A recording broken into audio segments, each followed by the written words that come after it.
Ya, kasratut taubah. Banyak bertobat itu adalah banyak berdosa. Karena manusia tidak akan lepas dari dosa. Kita jangan memandang, soalnya ada seorang soleh, seorang ustadz berdosa, tiba-tiba kita, ternyata, loh kenapa? Ya. Kalau malaikat itu berdosa, baru terkejut. Ih, kenapa malaikat berdosa ya? Ya Allah.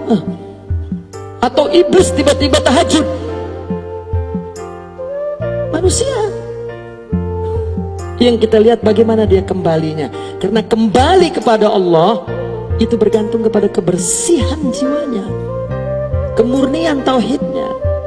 Dia tempat, manusia tempat tajalli, tempat takdirnya dosa. Ini untuk mengatakan tidak maksum selain Nabi. Orang memandang dosa salah, sehingga dia nanti bersembunyi dalam dosa karena tidak ingin diketahui dosa oleh orang. Karena buruk rendah. Itu batu ujian oleh Allah. Sehingga nanti pun pandangannya yang salah, ibadah pun hanya untuk dilihat orang, bukan untuk dilihat Allah. Sehingga apabila ada orang berdosa terus jatuh di matanya. Ini agama teks, agama. Dia bukan orang yang ahli amal, praktikal, yang mengerti susahnya beramal, susahnya mengenal Allah. Perlu mujahadah dan juhud yang kuat. Orang jatuh bangun, jatuh bangun. Jika akhirnya husnul khatimah, selamat. Hidup ini liyabluwakum, khalaqal mauta wal hayata liyabluwakum ayyukum ahsanu amala. Ujian hidup ini. Artinya ujian itu ada baik buruk, baik buruk, baik buruk, baik buruk, baik buruk. Dulu saya berpikir sama juga, seorang soleh, wali begitu tak boleh salah. Kalau kita jumpa wali yang tak salah-salah, susah untuk ngikuti. Maka malaikat pun kan kalau nak jadi rasul mesti manusia ya. Mesti dia ada talbis, artinya berhadapan dengan nafsu, dengan syaitan, dengan itulah batu ujiannya untuk mencapai dekat kepada Allah.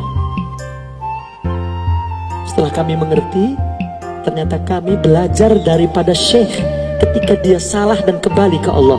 Itu yang perlu kita miliki.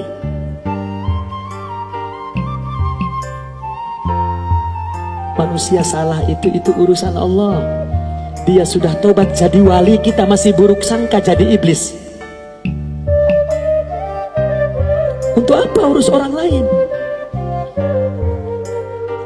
Yang memberi hidayah, yang mentarbiyah kita ini hakikatnya Allah. Tidak ada syaikh. Itu jalan saja yang ditetapkan dalam sunnahnya oleh Allah di dunia ini.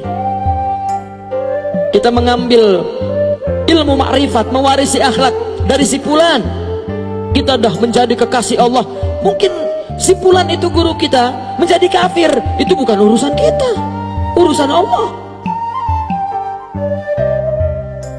Ini manusia beragamanya ya, agama yang ikut campur urusan Allah, yaitu melalui makhluk-makhluknya. Kenapa dengan dosa? Tobatlah. Itu disyariatkan, diciptakan oleh Allah sebagai batu ujian untuk mengukur bahwa kita jauh. Padahal hakikatnya dosa itu dekat. Tak ada yang lebih dekat dari dosa. Orang taat mungkin lupa Allah, tapi orang berdosa, Allah. Indah kan? Orang berdosa kemudian ingat, sesak di dadanya dipenuhi oleh ruang jiwanya, relung jiwanya dipenuhi oleh Allah. Maka dia, ya Allah, mungkin kita sholat tak ada Allah, tak ada ya. hati-hati. Sehingga Imam Sayyidina Ali berkata, hati-hati bizillatil ulama, akan kesalahan ulama. Itu ujian bagi dia untuk meningkatkan derajat.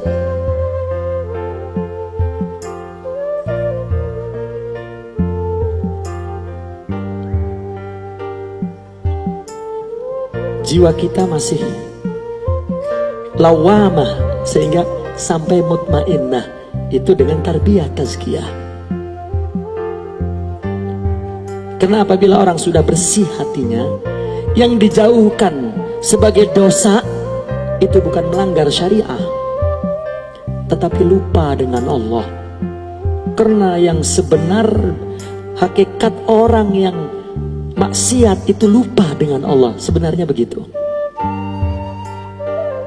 Tapi bagaimana kita tidak maksiat secara zahir, kita ibadah tapi tidak dengan Allah? Apa kualitinya ibadah itu?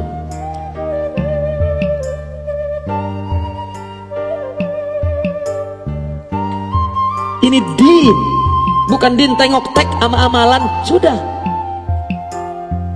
jiwanya entah bersama kecenderungan nafsu syahwatnya, tiba-tiba mengaku soleh dan mengukur bahwa agama itu seperti yang dia pahami, tidak pernah merasakan bagaimana hakikat din di dalam dirinya.